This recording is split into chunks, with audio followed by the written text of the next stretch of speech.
लेकर आए थे, बहुत ज्यादा प्रिपरेशन करके आए थे। सभी को नमस्कार, जय सिया राम। और आज के संसद की बैठक के दौरान, वार्तालाप के दौरान जो राहुल गांधी ने बहुत सारे मुद्दों पर बात की, लेकिन जो मुद्दों की बात उन्होंने की, उनका ये कहना था, सबसे पहले तो उन्होंने हिंदू धर्म को टारगेट किया। उनका ये कहना था कि हिंदू धर्म के जो लोग हैं वो सारे हिंसक हैं, ठीक। और बढ़िया प्रिपरेशन करके आए थे। उनका ये कहना था कि जो इस्लाम में उनके इसी चिन्ह का यूज होता है, फिर गुरु नानक जी ने भी ऐसा ही कहा है। फिर उन्होंने साथ में भगवान शंकर की भी चित्र दिखाए, जो कि संविधान के कानून के विपरीत है। आप किसी भी प्रकार के चित्र को संविधान में इस प्रकार से किसी धर्म को टारगेट करते हुए नहीं कर सकते। तो कुल मिलाकर ये कहा जाए कि आज के प्रथम उनके अभिभाषण की मैं बात करूं तो उन्होंने भय का वातावरण वाली बात जो है वो लेकर आए। और सीधी सी बात है कि कहीं ना कहीं नरेंद्र मोदी को उन्होंने टारगेट किया, और टारगेट करते समय उन्होंने ये कहा कि ये तानाशाह हैं, कुल मिलाकर इनडायरेक्टली। और ये जहां जाते हैं, जैसा बोलते हैं, भय का वातावरण जो है निर्मित करते हैं। और इसलिए उन्होंने बताया कि भैया भगवान शंकर जी जो हैं वो भी ऐसे ही, मतलब उनके जो कांग्रेस का पंजा है ना, वो उसको एक्चुअली दिखाना चाह रहे थे। To start by showing an image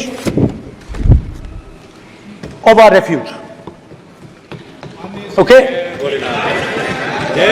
sir, Shiv ji की फोटो नहीं दिखा सकते सर? एक मिनट माननीय सदस्य। सर, शिव जी की फोटो मना है सर? एक मिनट सर, मना है तो कर देता हूं सर। नो, एक मिनट प्लीज। आपने सवाल उठाया, आपके माननीय सदस्यगण 353 का नियम बता रहे थे, 352 का नियम बताया। No, please no. आपने कहा इस नियम प्रक्रिया से सदन चलना चाहिए। नियम प्रक्रिया में कोई भी प्ले कार्ड, कोई भी चिन्ह को सदन में नहीं दिखाया जा सकता। आपने कहा नियम से, ऐसा नहीं है। माइक दीजिए सर जी। सर, क्या इस हाउस में शिव जी की फोटो दिखाना मना है? माननीय सदस्य, आप बस ये बता दीजिए। माननीय सदस्य सर, मना है या नहीं? कोई भी चित्र को दिखाने के तो शिव जी का चित्र इस हाउस में दिखा कि भगवान शंकर भी कहते हैं कि भैया आपको डरना नहीं है। फिर गुरु नानक जी भी कहते हैं कि आपको डरना नहीं है। इस्लाम भी कहता है कि आपको शांति से रहना है, अमन चैन कायम रहना चाहिए, डरना नहीं है। फिर वो कहते हैं कि भैया जहां भी ये लोग जाते हैं, लेकिन हिंदू जो हैं वो सारे हिंसक हैं। अच्छा, जैसे ही इन्होंने कहा हिंदू हिंसक हैं सारे, तो सदन में बैठे हुए बीजेपी के नेताओं को बड़ा नागवार गुजरा। सभी ने इसका विरोध भी किया, और खुद अमित शाह ने कहा कि आपने न सिर्फ बीजेपी पार्टी का अपमान किया है, बल्कि ऑल ओवर इंडिया के जितने भी हिंदू हैं उनका अपमान किया है।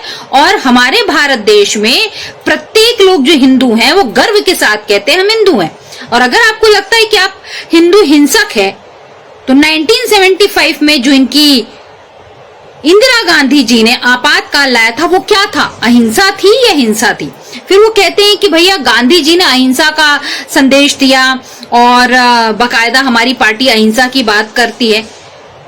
तो आपको क्या लगता है, क्या सदन में इस टाइप की बातें करके, किसी एक धर्म को टारगेट करके आप ये शो करना चाहते हैं कि भैया कांग्रेस पार्टी और इंडी गठबंधन जो है वो अमन चैन शांति प्रेम के साथ रहती है? मैं समझाना चाहता हूं, वो समझा नहीं पा रहा हूं। समझदार है, यहाँ पर सब चुनकर आते हैं। सर, बात नहीं बन रही, चुनकर भेजा है, मजा नहीं आ रहा है। जनता ने सबको चुनकर भेजा। आप एड्रेस करें जनता आप ने। कांग्रेस पार्टी ने शिव जी की फोटो दिखा दी है, गुस्सा हो गए। अब देखिए, प्लीज मान्य सदस्य, आप तो इस्लाम में भी कहा गया है, मैं पढ़ता हूं। एड्रेस इधर करें। He said, एड्रेस इधर करें मान्य सदस्य। हाँ जी, सॉरी, इस्लाम में भी लिखा गया है, कुरान में, the prophet peace be upon him said, he God said, have no fear, I am with you hearing and seeing. मतलब इस्लाम में भी कहा गया है कि डरना नहीं है। और जब इस्लाम में दुआ मांगी जाती है तो दोनों हाथ से, दाएं हाथ से अभय मुद्रा दिखाई देता है। उसके बाद गुरु नानक जी की ओर चलते हैं।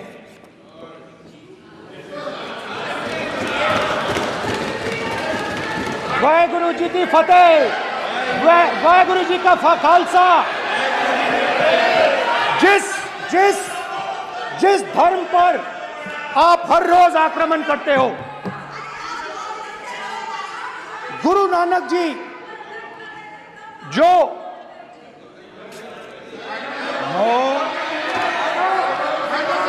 प्लीज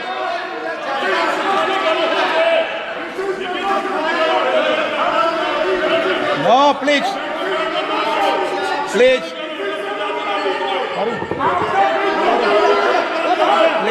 प्लीज प्लीज माननीय सदस्य, please Guru Nanak ji please के माननीय चित्र में भी सदस्य, हम इनको इस तरीके से पूछते हैं, आप इस तरीके से टेबल पे मत रखो। सर कहाँ रखूं सर? तरीका ठीक सर कहाँ रखूं? यहाँ रख दूं सर? आप यहाँ मत यहाँ रख रखो। देता हूं सर।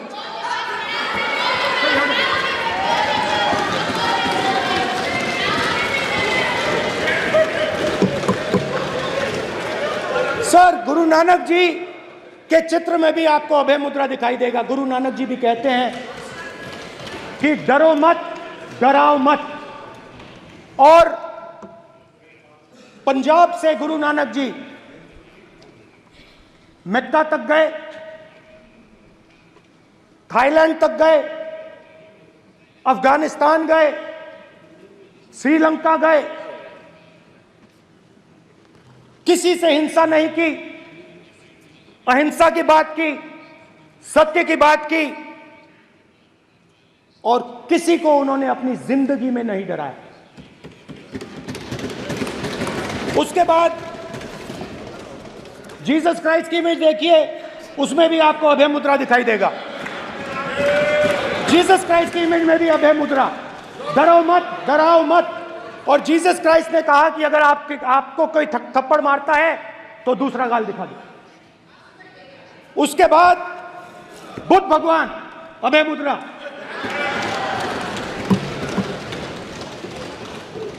डरो मत, डराओ मत, अहिंसा।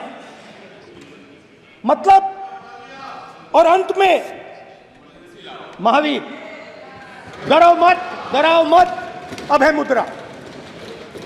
मतलब हिंदुस्तान के इतिहास में 3 फाउंडेशनल आइडियाज हैं।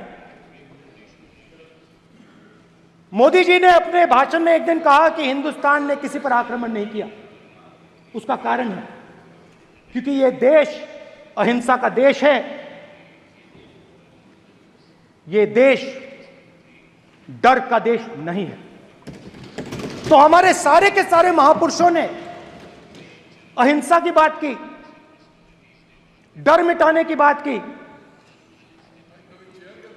डरो मत, डराओ मत,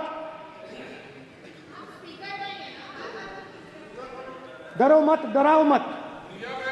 और दूसरी तरफ शिव जी कहते हैं डरो मत, डराओ मत, अभय मुद्रा दिखाते हैं, अहिंसा की बात करते हैं, त्रिशूल को जमीन में गाड़ देते हैं।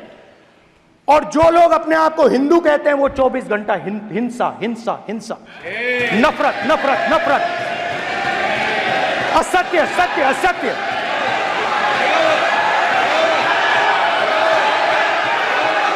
आप हिंदू हो ही नहीं।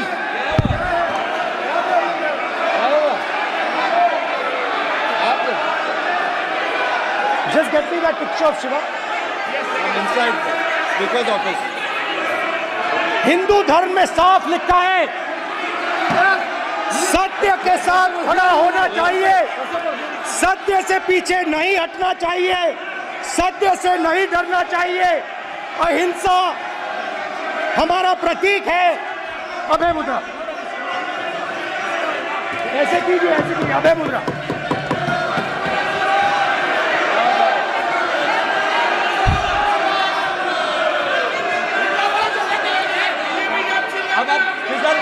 बिकॉज से कोई नहीं आएगा। Prime minister will not speak it. Then Prime Minister will speak.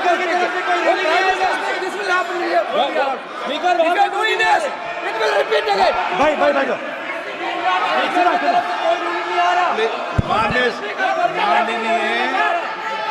ये आप बात समझिए, आप बात समझिए। ये इसलिए चिल्ला रहे हैं क्योंकि तीर जाके दिल में लगा है, दिल में जाके तीर लगा है, इसलिए ये चिल्ला रहे हैं। देखो चुप हो गए, देखिए स्पीकर साहब चुप हो गए सब।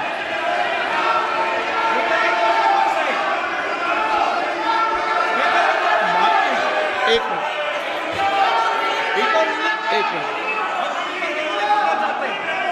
माननीय आप प्रतिपक्ष के नेता हैं, किसी की भावनाओं को ठेस नहीं पहुंचे, सर मुझे चर्चा बोलने में दीजिए। ध्यान रखना चाहिए।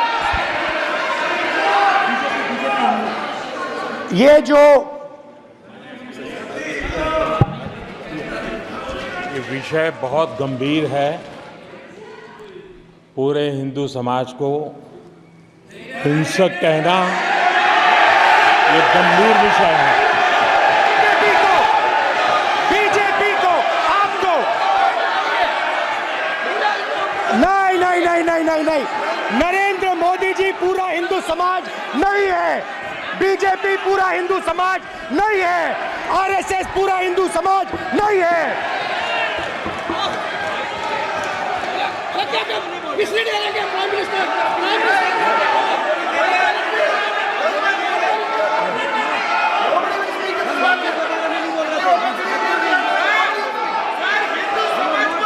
भूपेंद्र यादव जी, ये ठेका नहीं है बीजेपी का। भूपेंद्र यादव जी बोलना चाहते हैं आप? ये सब हिंदू हैं यहाँ पे, ये सब हिंदू हैं। माननीय अध्यक्ष जी, प्रतिपक्ष के नेता आज पहली बार इस सदन को संबोधित कर रहे हैं। मैं दो नियम रूल 349 और रूल 352 के संबंध में आपका ध्यान आकर्षित करना चाहता हूं। सबसे पहले तो प्रतिपक्ष के नेता को बोलने का तरीका आना चाहिए। 349 जो 12 है वो स्पष्ट रूप से कहता है शैल नॉट सिट और stand with back toward the chair. वो लगातार आपकी तरफ पीट करके खड़े हैं, नियमों के खिलाफ है, जो उनको शोभा नहीं देता। दूसरा अध्यक्ष महोदय, नहीं तो एड्रेस करके बोलो। दूसरा अध्यक्ष महोदय आर्टिकल रूल 352 रूल 2 ये कहता है make personal reference by way of making an allegation imputing a motive to or a questioning the बोना फाइडी।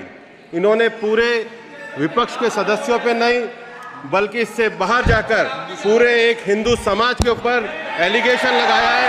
इनकी बोना फाइड गलत है, इनके खड़े होने का तरीका गलत है। सदस्यों में तो लगाया ही है। माननीय अध्यक्ष जी,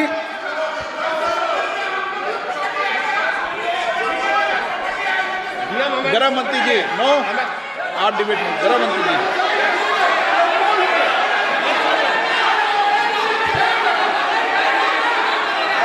माननीय अध्यक्ष जी, शोर शराबा कर इतने बड़े वाकया को छिपाया नहीं जा सकता। विपक्ष के नेताजी ने कैटेगोरिकली कहा है कि जो अपने आप को हिंदू कहते हैं वो हिंसा करते हैं।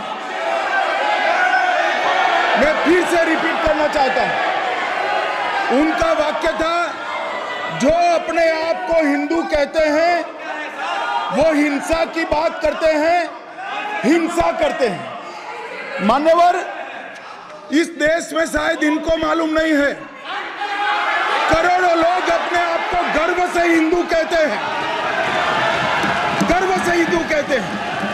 क्या वो सभी लोग हिंसा की बात करते हैं, हिंसा करते हैं? हिंसा की भावना को किसी धर्म के साथ जोड़ना और इस सदन में और संवैधानिक पद पर बैठे हुए व्यक्ति ने, मैं मानता हूं मान्यवर, उन्होंने इसकी माफी मांगनी चाहिए। मान्यवर, मान्यवर, मैं उनको एक गुजारिश भी करना चाहता हूं कि इस्लाम में अभय मुद्रा विषय बहुत गंभीर है। पूरे हिंदू समाज को हिंसक कहना ये गंभीर विषय है। बीजेपी को आपको नहीं, नरेंद्र मोदी जी पूरा हिंदू समाज नहीं है, बीजेपी पूरा हिंदू समाज नहीं है, आरएसएस पूरा हिंदू समाज नहीं है।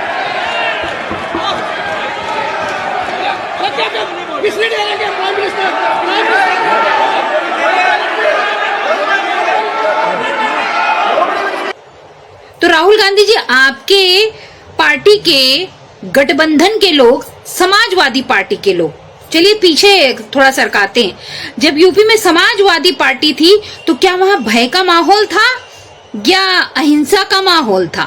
किस चीज का था? क्या वहां पर शांति थी? क्या यूपी में एक लड़की शाम होते ही गुजर पाती थी? क्या यूपी में लड़कियां स्कूल में पढ़ने में अपने आप को सुरक्षित महसूस करती थी? क्या देश की लड़कियां, आप जो कह रहे हैं साउथ साइड में चले जाइए, क्या वहां पर ऐसा है? भय का वातावरण नहीं है। केरल जाइए, कर्नाटका जाइए, वहां पर भय का वातावरण नहीं है। जिस प्रकार से कांड हो रहे थे, और आपके राजस्थान में जब आपकी सरकार थी वहां पर भय का वातावरण नहीं था। छत्तीसगढ़ में जब आपकी सरकार थी वहां पर भय का वातावरण नहीं था। लेकिन आप तो ये शो करना चाहते हैं कि नरेंद्र मोदी जहां खड़े होते हैं, जो बोलते हैं, भय का वातावरण ही पैदा करते हैं। तो आज राहुल गांधी के जो ट्रेनर थे, उन्होंने उनको भय का वातावरण, एक टैगलाइन का ट्रेनिंग दिया। उसके बारे में उन्होंने बहुत कुछ डिस्कस किया, लेकिन माफी नहीं मांगी। दूसरी बात, फिर उन्होंने अग्निवीर को टारगेट किया। उनका ये कहना था कि ये जो स्कीम है, ये सेना की स्कीम नहीं है, ये पीएमओ की स्कीम है और स्पेशली नरेंद्र मोदी की स्कीम है।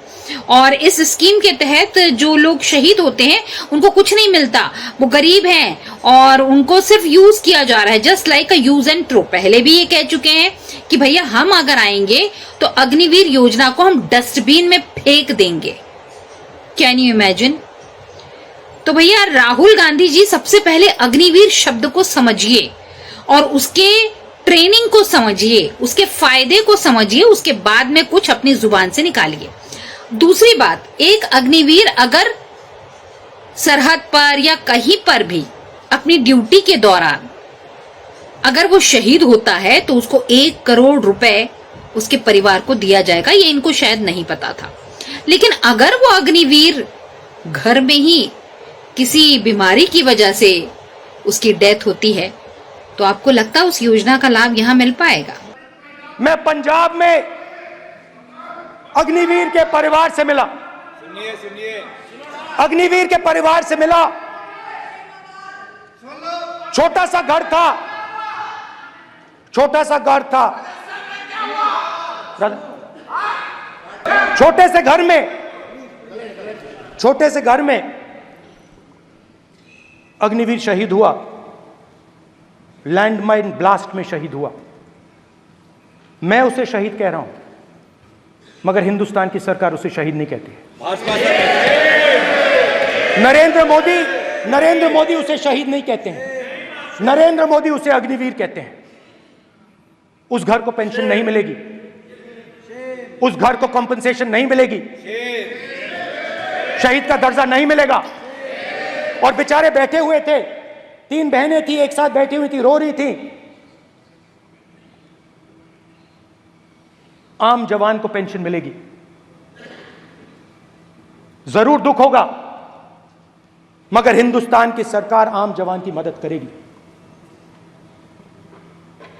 मगर अग्निवीर को जवान नहीं कहा जा सकता। अग्निवीर यूज एंड थ्रो मजदूर है। और आप उससे कहते हो, उसको आप 6 महीने की ट्रेनिंग देते हो, 6 महीने की ट्रेनिंग देते हो। दूसरी तरफ चाइना के जवान को 5 साल की ट्रेनिंग मिलती है, राइफल लेकर उसके सामने खड़ा कर देते हो, उसके दिल में भय पैदा करते हो। एक जवान और दूसरे जवान के बीच में फूट डालते हो कि एक को पेंशन मिलेगी, एक को शहीद का दर्जा मिलेगा, दूसरे को नहीं मिलेगा, और फिर अपने आप को देशभक्त कहते हो। ये कैसे देशभक्त हैं?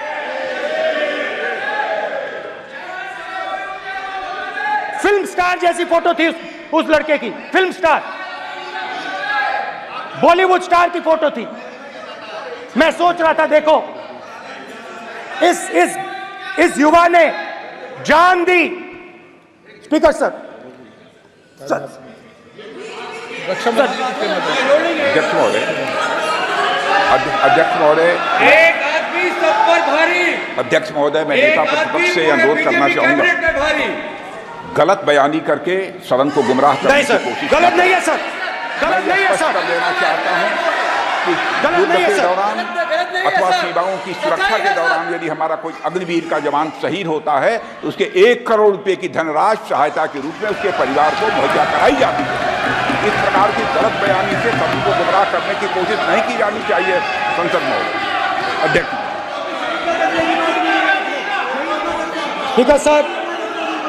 स्पीकर सर, देखिए,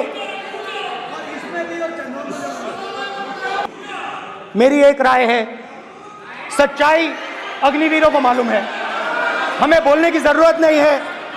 अग्निवीर को किस चीज का सामना करना पड़ता है, शहीद का दर्जा मिलता है या नहीं मिलता है, कॉम्पनसेशन मिलता है नहीं मिलता है, पेंशन मिलती है नहीं मिलती है, वो उसको मालूम है। पॉइंट ऑफ ऑर्डर है मान्यवर। अब सदन के सामने 2 स्टेटमेंट हुए, एक हुआ विपक्ष के नेता का, दूसरा हुआ माननीय राजनाथ सिंह जी का, रक्षा मंत्री जी का। ये कहते हैं कि 1 करोड़ रुपया नहीं मिलता है। श्री राजनाथ सिंह ने अधिकृत रूप से कहा कि मारे जाने वाले अग्निवीर को जो शहीद होता है उसको 1 करोड़ रुपया मिलता है। उनको फैक्चुअल पोजीशन सदन पर रखनी चाहिए मान्यवर। ये सदन झूठ बोलने की जगह नहीं है मान्यवर, यहां सच बोलना चाहिए। और अगर ये नहीं रखते हैं तो उनको ये सत्यापन नहीं करते अपने स्टेटमेंट का, तो उनको सदन और देश से और अग्निवीरों से माफी मांगनी चाहिए माननीय।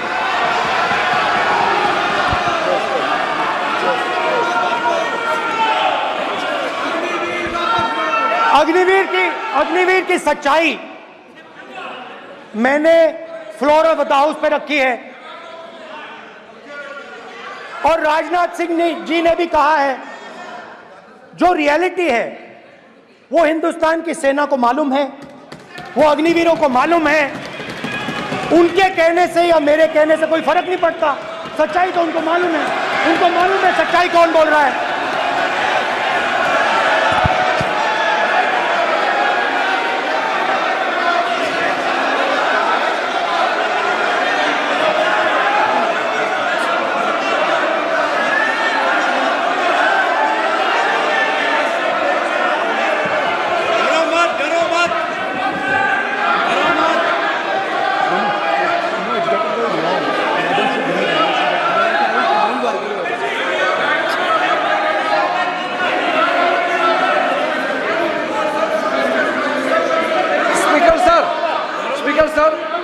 अभी मेरा छोटा सा अनुरोध है, क्योंकि सर ये विषय गंभीर है, और अभी माननीय गृह मंत्री जी ने जो बात रखे हैं कि 2 स्टेटमेंट जो रक्षा मंत्री जी ने बताया सदन को, और माननीय विपक्ष के नेता राहुल गांधी जी ने जो स्टेटमेंट रखा है, इसमें इन्होंने जो कहा है कि रक्षा मंत्री बोलने से क्या फर्क पड़ता है, इतना हल्का फुल्का कैसे स्टेटमेंट दे सकता है लीडर ऑफ ऑपोजिशन।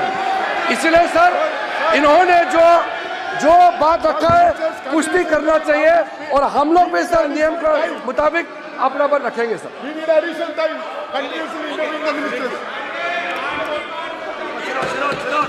और स्पीकर सर, स्पीकर सर, देश की सेना जानती है, पूरा देश जानता है कि अग्निवीर स्कीम सेना का स्कीम नहीं है, पीएमओ का स्कीम है। और पूरी सेना जानती है कि स्कीम प्राइम मिनिस्टर का ब्रेन चाइल्ड था, स्कीम सेना का ब्रेन चाइल्ड नहीं था। जैसे नोटबंदी की गई वैसे ही आर्बिट्री तरीके से। अध्यक्ष महोदय, अध्यक्ष महोदय, मैं नेता प्रतिपक्ष से विनम्रता पूर्वक अनुरोध करना चाहता हूं कि कृपया वह सदन को गुमराह करने की कोशिश न करें। अग्निवीर योजना के संबंध में बहुत सारे लोगों से 158 ऑर्गेनाइजेशन के साथ सीधा संवाद स्थापित हुआ है, उनके सुझाव लिए गए हैं, तब यह अग्निवीर योजना लाई गई है और बहुत सोच समझकर यह योजना लाई गई है। और मैं यह भी स्पष्ट कर देना चाहता हूं, इस प्रकार की योजनाएं दुनिया के कई देशों में है, यूएस में है, यूके में है, वहां पर किसी को कोई किसी प्रकार की आपत्ति नहीं है। अब बिना अग्निवीर योजना के बारे में समझे, बिना उस संबंध में कोई पूरी जानकारी हासिल किए इस तरीके से सदन को गुमराह करना, इसे कदापि उचित नहीं ठहराया जा सकता। महोदय, मैं तो आपसे यह अनुरोध करूंगा, इसे सदन की कार्रवाई से बाहर निकाला जाना चाहिए। आपको देखिए, सिंपल सी बात है स्पीकर सर, इनको अग्निवीर अच्छा लगता है, आप उसको रखिए, हम उसको बदल देंगे, हटा देंगे। सिंपल सी बात है, हमारी सरकार आएगी, अग्निवीर को हम हटा देंगे, क्योंकि हम सोचते हैं कि अग्निवीर सेना के खिलाफ है, जवानों के खिलाफ है, देशभक्तों के खिलाफ स्कीम है। हम इस स्कीम को नहीं चाहते।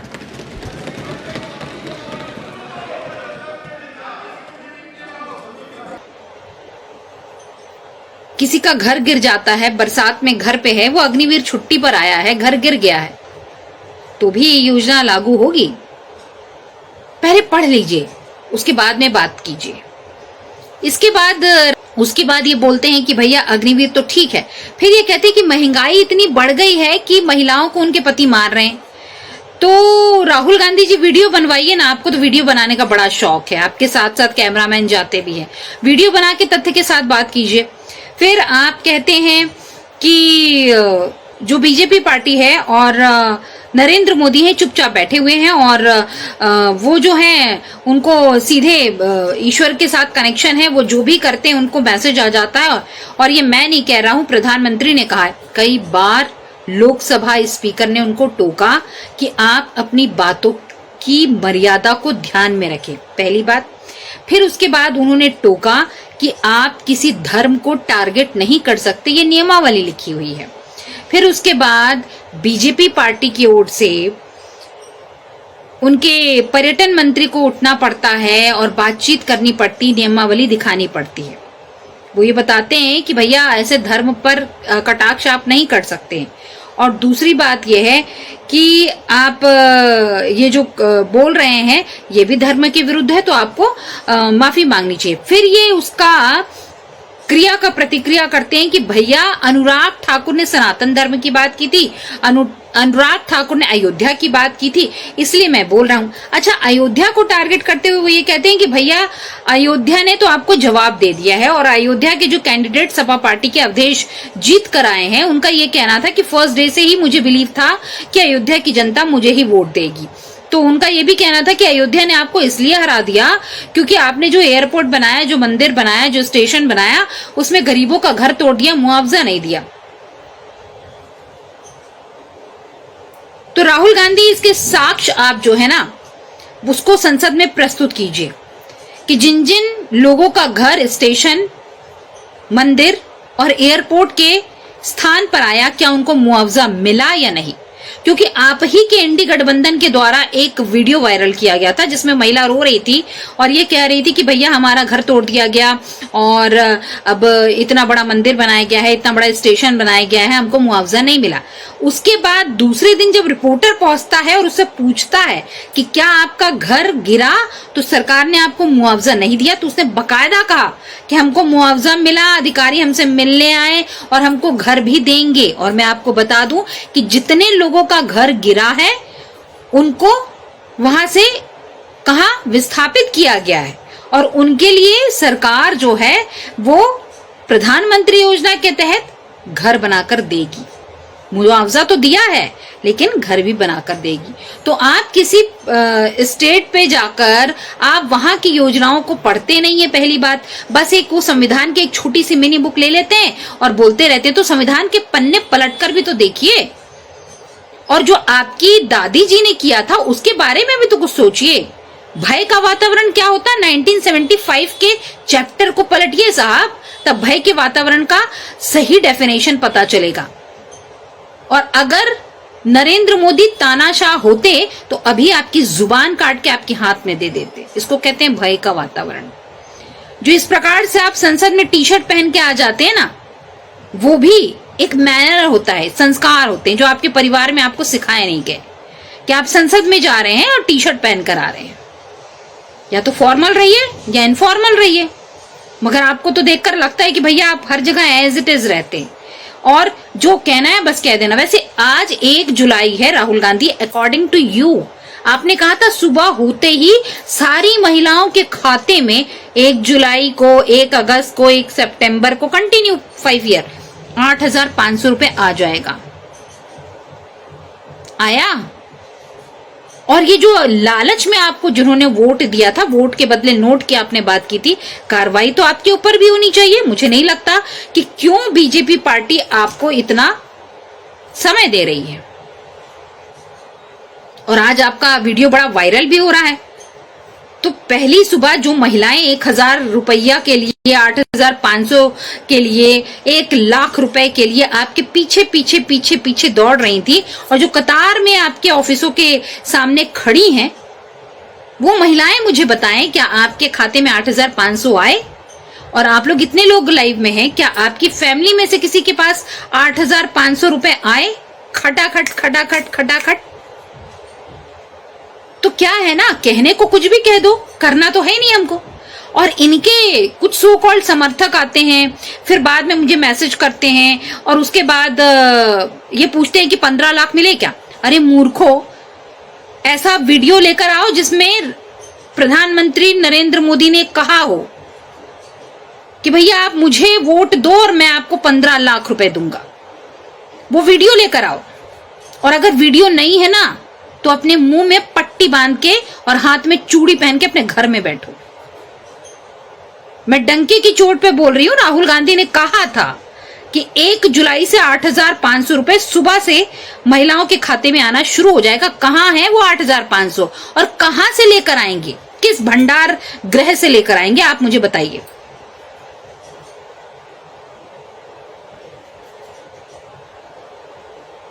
और अभी लग रहा है राहुल गांधी को कि सब जगह शांति है, क्योंकि मेरी बात जो है वो काफी कैसी है, मेरी बात जो है तथ्यात्मक है, मेरी बात पे सब लोग यकीन कर रहे हैं, मेरी बात को सही मान रहे हैं। तो थोड़ा सब्र करिए, वेट एंड वॉच। और आपको मैं ये भी बता दूं कि लोकसभा स्पीकर ने कहा है कि आपकी बातों का सत्यापन होगा भाई साहब, और आपने जो जो बातें की हैं उसको आपको प्रूव करना होगा विद फैक्ट। तो कीजिए राहुल गांधी, ऐसे आके सदन में यूं ही लफबाजी कर देना, ये अपने ट्रेनर्स को सिखाइए, क्योंकि वो अच्छे से ट्रेनिंग आपको दे नहीं रहे। सुबह आपकी ट्रेनिंग हुई होगी, शाम को ट्रेनिंग हुई होगी, तो अपने ट्रेनर को बोलिए कि आपके लिए तो सिर्फ आपकी नजरों में हिंदू गढ़ते हैं, you have to prove it. तो आप मत बोला कीजिए कि आप हिंदू हैं, और आप चुनाव के समय मत जाया कीजिए, हमारे मंदिरों में अपमान होता है, क्योंकि आपकी नजर में सारे हिंदू हिंसक हैं। और अगर आपकी नजर में हिंदू हिंसक हैं, तो आपातकाल में जो आपकी दादी ने किया था, उस समय अगर हिंदू हिंसक होते तो क्या करते आप? मुझे बताइए ना। और आप जो ये बाकी के लोगों का सपोर्ट करते हुए कह रहे हैं कि इनके मजहब में ये है, इनके मजहब में ये है, तो आए दिन गला क्यों कटता है? आए दिन क्यों लव जिहाद का लड़कियां शिकार होती हैं? बताइए आप। कोई भारत माता की जय बोलता है, उसका गला रेत दिया जाता है। कोई तिरंगा लेकर अगर सपोर्ट करता है, उसका गला रेत दिया जाता है। कोई जय श्री राम की टोन बजाता है, उसको पीट दिया जाता है। कोई अपने दुकान में हनुमान चालीसा का पाठ करवाता है या हनुमान चालीसा को स्पीकर में सुन लेता है, तो लोगों के पेट में दर्द हो जाती है। और उसके बाद आप कहते हैं हिंदू हिंसक है। साहब, हिंसा की परिभाषा जानिए आप। कहते हैं सोए हुए शेर को कभी भी जगाया नहीं जाता, और सनातन धर्म में शस्त्र और शास्त्र दोनों की ही ट्रेनिंग दी जाती है। आपकी अम्मी ने तो बताया नहीं होगा, ना ही आपकी दादी जान ने बताया होगा, तो सुन लीजिए, थोड़ा सा पढ़ने की कोशिश किया कीजिए। अपने ट्रेनर के अलावा अगर आप पढ़ने लिखना शुरू कर देंगे, जो संविधान की बुक लेकर आते हैं ना, उसी के पन्ने पलटिए, तो सारी धाराएं अपने आप समझ में आ जाएंगी साहब। ये जो आपने खैरात में वक्फ बोर्ड बनवा दिया ना आपकी पार्टी के द्वारा, आपको तकलीफ हो रही है। तकलीफ इस बात से हो रही है क्योंकि अब नए कानून आ गए हैं, आईपीसी, सीआरपीसी अब ना चली है, अब तो भारतीय न्याय संहिता चली है भैया। और भारतीय न्याय संहिता में जो जुर्म करेगा सो जेल में जाएगा। वैसे आप और आपकी मम्मी भी अभी बाहर हैं, और किस उसमें बाहर हैं आप इसको बताइएगा। आप सभी को जय श्री राम। और तकलीफ होती है जब पूरे हिंदू समाज को कोई एक अकेला सदन में खड़ा होकर ये कह रहा है कि सारे हिंदू हिंसक हैं। खून खौलता है तब जब हिंदुओं को कोई गाली देता है। यही अपने भाषण में कहते हैं कि हमको ये हिंदू और हिंदुत्व को खदेड़ना है, बाहर करना है, और इनकी जो लड़ाई है वो शक्ति से है, महिलाओं से है। ऐसे कुंठित विचार वाले को आप लोग कैसे वोट दे देते हैं, मुझे तो सोच कर भी शर्म आती है, सोच कर भी शर्म आती है। और जो भगवान राम के प्राण प्रतिष्ठा में आमंत्रण के बाद नहीं जाता है, आज वो डंक पर जीतता है, वो जय श्री राम नहीं बोलता अपनी जुबान से, लेकिन अपने आप में गर्व महसूस कर रहा है। ये गर्व ज्यादा दिन तक नहीं रहेगा, ये गुरूर है एक्चुअली, इट्स नॉट अ गर्व। और आप लिख लीजिए, शास्त्रों में कहा है जिसने भगवान का अपमान किया है उसको जल्दी नहीं और देर भी नहीं, जब वक्त आएगा तो भगवान का डंडा चलेगा। और भगवान का जब डंडा चलता है ना राहुल बाबू, आवाज नहीं आती है। अगर आप अपने आप को सुपीरियर मानते हैं, आई एम द बेस्ट, तो भूल जाइए आप, क्योंकि आपको ज्ञान नहीं है एक्चुअल में। पढ़ना चाहिए आपको, पढ़िए आप, संविधान की बुक पढ़ लीजिए, उसकी धाराएं याद कर लीजिए जो होगी नहीं। आप ज्यादा मत कुछ कीजिए। भारत के सभी राज्यों के नाम, उनकी कैपिटल्स और केंद्र शासित जितने भी प्रदेश हैं उनके नाम बता दीजिए। आप बताइए, आपकी बहन जी बताएं, आपकी माता जी बताएं, लिख लीजिए आप, बिना देखे सारे राज्यों के कैपिटल और स्टेट के नाम बताइए। मैं आपको चैलेंज कर रही हूं, बताइए आप। और आपके सामने एक 5वीं क्लास का बच्चा यूं बताएगा, यूं यूं। ये भारतीयता है, और ये भारत में रहने वाले लोगों का भारत माता के प्रति सम्मान है। समझ गए आप? तो ऐसी बात करिए ही मत आप। और हिंदुओं को कितना जानते हैं आप, पढ़िए आप। आप जो कह रहे हैं कि हिंदू हिंसक होता है, तो पढ़िए आप। और आपको किसने अधिकार दे दिया? आप भगवान को इस प्रकार से फोटो लेकर आ रहे हैं, जूते चप्पल पहने हुए हैं और फोटो दिखा रहे हैं। आप सरेआम हिंदू धर्म का अपमान कर रहे हैं। आप गुरु नानक देव जी का अपमान कर रहे हैं।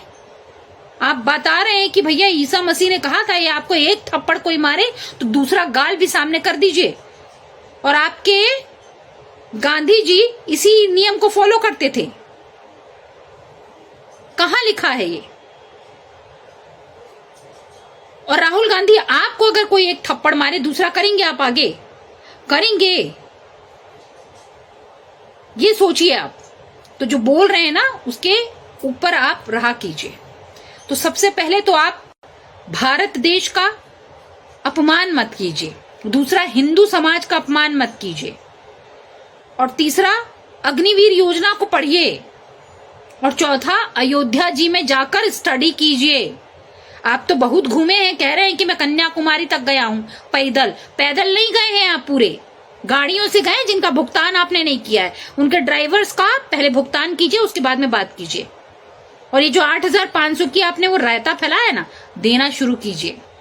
और देश की जो महिलाएं हैं जिनको ये लालच दिया गया था, इनका पीछा मत छोड़िए जब तक 8,500 इनको ना मिल जाए। आपको टू बी कंटिन्यू इनका पीछा कीजिए, इनकी गाड़ी रोकिए और पूछिए हमारा 8,500 कहाँ है। ये बात करते हैं कि शक्ति से लड़ेंगे, ये बात करते हैं कि सारे हिंदू हिंसक हैं, हम हिंसक प्रवृत्ति के हैं, हम घर से निकलते ही चाकू लेकर निकलेंगे, गर्दन काट देंगे, उसको कहते हैं हिंसा। हम तो वो लोग हैं जो घर से निकलते हैं तो चरणों के नीचे देखते हैं कहीं चींटी ना दब जाए। हम वो लोग हैं, हम वो लोग हैं जो पत्थर भी पूजते हैं, जो वृक्षों को भी पूजते हैं और जो गौ को माता कहते हैं। हम गाय काटते नहीं हैं, हम गाय पूजते हैं। तो हिंसक कौन हुआ, पहले परिभाषा पढ़िए आप और अपने ट्रेनर से बोलिए थोड़ा सा प्रिपरेशन करके आए, क्योंकि आपको बकायदा बताया जाता है ना, आपके शेड्यूल बनता है कि आपको इस टॉपिक पे बोलना है, इस टॉपिक पे बोलना है। जीएसटी आपने बोला ना, जीएसटी नरेंद्र मोदी जी ने अमीर लोगों के लिए बनाया है, करोड़पतियों के लिए बनाया है। और अब तो आपके सारे लोग जो हैं इंडी गठबंधन के, आम आदमी पार्टी के, अरविंद केजरीवाल के फेवर वाले लोग जो कह रहे हैं कि सीबीआई और ईडी को इन्होंने अंदर रखा है अपने पास और कोर्ट भी जो है सुरक्षित नहीं है। ये वही अरविंद केजरीवाल है जो कहते हैं मुझे कोर्ट पर बिलीव है, मुझे ट्रस्ट है। जब 21 दिन की जमानत पर आते हैं तो कोर्ट का न्याय जो है वो न्याय का मंदिर मानते हैं, और जब 21 दिन के बाद अंदर चले जाते हैं तो फिर कोर्ट से गया। क्यों ऐसा कर्म करते हैं? आपके कुकर्मों की सजा पूरी दिल्ली की जनता आज भोग रही है। पहले तो पीने का पानी नसीब नहीं होता और उसके बाद आज इस कदर बाढ़ सी आ गई है कि पूरा नाला घर में घुस रहा है। उसके लिए भी आपने कोई मैनेजमेंट नहीं किया, ना ड्रेनेज मैनेजमेंट है आपका और ना ही ये फिल्ट्रेशन का काम है। और आम आदमी पार्टी के लोग, मैं आपको बता दूं कि जबलपुर में नर्मदा जी हैं, उसमें भी नालों का पानी जो है मिलता है और मिलते आ रहा है बहुत दिन से। लेकिन यहाँ के सांसद ने बहुत प्रयास किया, यहाँ के मंत्रियों ने बहुत प्रयास किया, नाकाफी रहा, क्योंकि हम बहते हुए पानी की दिशा को उल्टा नहीं कर सकते। मगर यहाँ के महापौर ने हार नहीं मानी, जगत बहादुर सिंह अन्नू, माता पिता ने नाम ही बहुत अच्छा रखा है। उन्होंने बकायदा यहाँ पर एक प्लांट बनाने के लिए अपने शपथ पत्र में लिखा था कि भैया आप मुझे वोट दीजिए और मैं ये करूंगा। और आपको मैं बताऊं, वो नालों का पानी अब फिल्टर होकर इस लायक बना दिया गया है कि आप उसको पी सकते हैं। और पहला पानी बॉटल में भरकर खुद मेयर ने पिया। तो आम आदमी पार्टी के लोगों के पास अगर दिमाग नहीं है ना, तो भैया आइए देखिए कि कैसे गंदे नालों को फिल्टर करके उसका यूज किया जा सकता है। यमुना को आज तक आप साफ नहीं कर पाए, लेकिन करोड़ों रुपए ले लिया आपने। पानी आज तक आप प्रोवाइड नहीं कर पाए, लेकिन करोड़ों रुपए ले लिया आपने। आपको पता है कि नगर निगम का करोड़ों रुपए का फंड है। क्या जनता इससे लाभान्वित होती है? कभी सवाल किया आपने अपने मुख्यमंत्री से? ये जो लाखों के कर्टन्स लगवाते हैं, जो टॉयलेट में बैठते हैं तो उनको चाहिए ऑटोमेटिक टॉयलेट, ना टॉयलेट करने हो कि हीरा और सोना मोती के लिए जाते हैं। ये सोचने वाली बात है कि विचारधारा इतनी कुंठित है कि एक इंसान पानी के लिए, पीने के पानी के लिए मर रहा है और दूसरा इंसान लाखों करोड़ों रुपए टॉयलेट में वेस्ट कर रहा है। और ये पैसा उनका खुद का नहीं ना, उनके बाप का लाया हुआ है। ये पैसा पब्लिक का है। और आज तक मुख्यमंत्री पद से उन्होंने इस्तीफा नहीं दिया है। प्रत्येक पेशी का खामियाजा जो है आम आदमी पार्टी के जेब से जा रहा है। आम आदमी पार्टी नहीं, वो आम जन, जो जनता दिल्ली की है, जो आप टैक्स भरते हैं, वो पैसा इनकी प्रत्येक पेशी में जा रहा है। कभी आप पढ़ के देखिए और कभी आप रिसर्च कीजिए और कभी आप जानिए कि अभिषेक मनु सिंघवी अगर कोई पेशी में खड़े होते हैं तो उनकी प्रत्येक पेशी की फीस कितनी होती है। तो बहुत बुरा लगता है एक्चुअली लोगों को। और मैं किसी पार्टी की बात नहीं कर रही हूं, मैं क्योंकि इसलिए बोल रही हूं कि संसद एक लोकतंत्र का मंदिर है और उस मंदिर में खड़े होकर आप जूते पहनकर भगवान की फोटो ला लाकर बार बार बता रहे हैं ये निशान। शर्म नहीं आती आपको? और उसके बाद बेशर्मी की यह हद तो ये है कि आप सारे हिंदुओं को हिंसक बोल रहे हैं। आप ये कह रहे हैं कि हमारे पूरे भारत में भय का वातावरण बनाया गया है। ध्रुव राठी से क्लास लेकर आए हैं क्या? ध्रुव राठी को तो आप ही के पार्टी के लोग जो है स्पॉन्सर्ड करते हैं अपने फाउंडेशन के माध्यम से करोड़ों रुपए। उस पर क्या कहिएगा? और अब तो वीडियो भी वायरल हो गया है कि किस प्रकार से ये जो लेफ्टिस्ट लोग रहते हैं, जो देश के खिलाफ बात करते हैं, जो लोगों को भड़काने का प्रयास करते हैं, एक साथ आपने देखा होगा, वो वीडियो मैं शेयर करूंगी, एक साथ कई मोबाइल्स लगे हुए हैं और बकायदा उनके लिए लाइक, फॉलो और कमेंट्स आते हैं और करने वाली बढ़िया स्पॉन्सर्ड टीम होती है।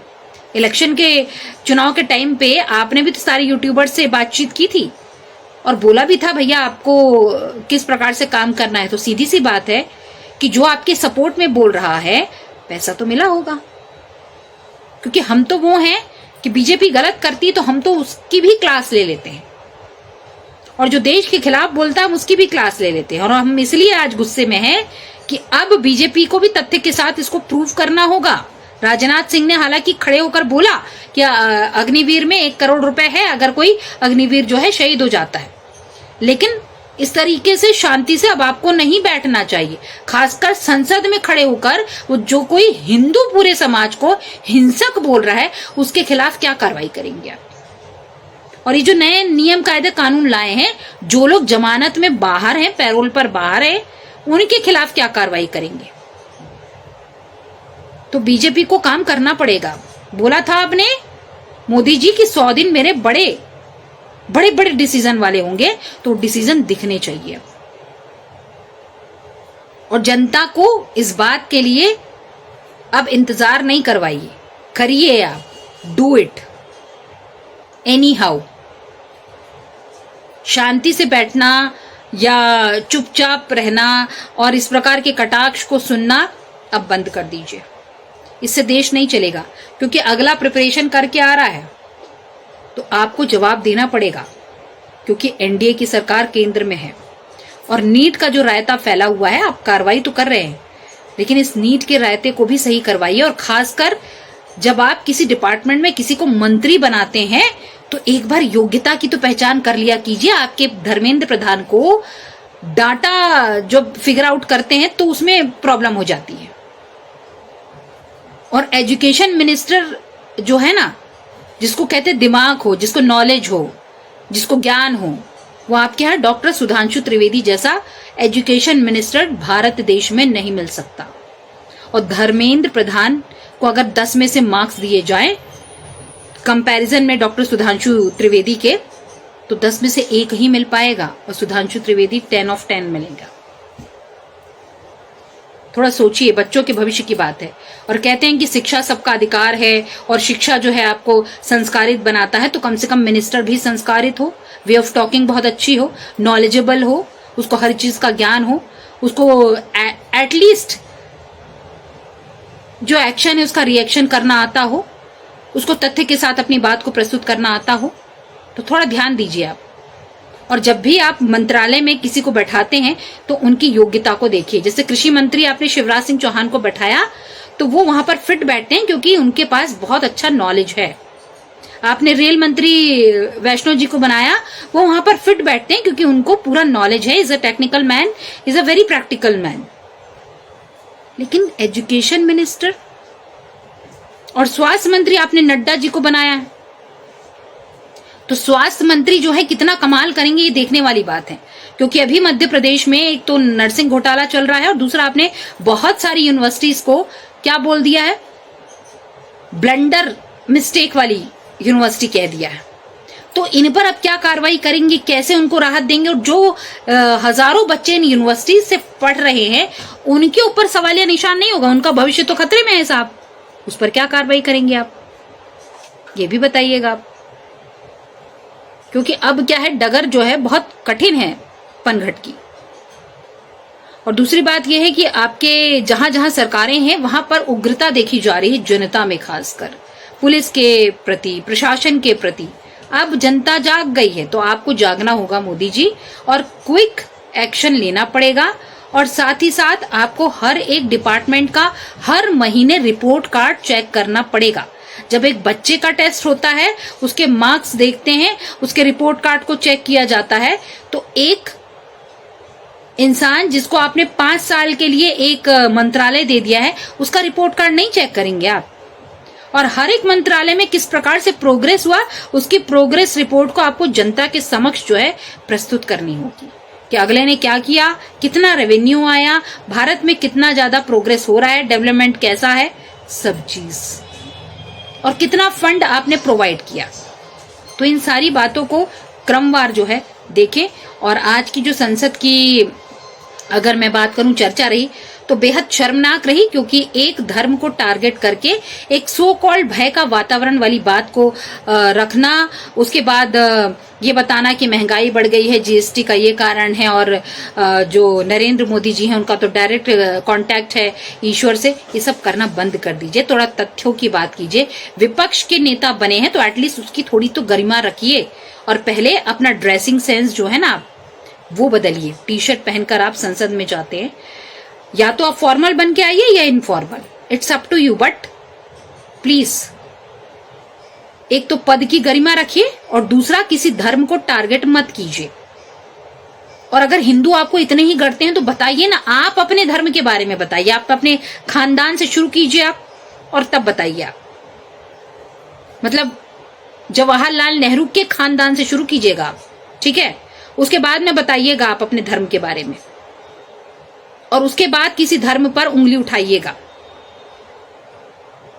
और जो आपने गलती की है आज आपको सार्वजनिक रूप से माफी मांगनी चाहिए। जूते पहन के पता नहीं क्या क्या खा के आप आए होंगे और शंकर जी की फोटो लेकर आए हैं, आप गुरु नानक देव जी की फोटो लेकर आए हैं।